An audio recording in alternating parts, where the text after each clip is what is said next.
Makam mendiang Vanessa Angel dan Bibi Andriansyah di Taman Makam Islam Malaka, Pesanggerahan kembali tertata rapi. Setelahnya makam agak berantakan karena antusias penggemar terus berdatangan mendoakan mendiang Vanessa Angel dan Bibi Andriansyah.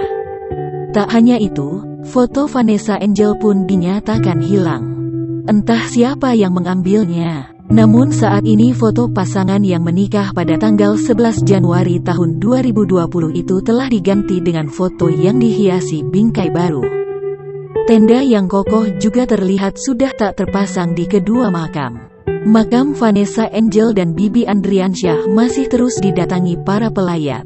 Tampak taburan bunga menghiasi makam mereka. Begitupun kondisi tanah yang gembur usai diguyur hujan.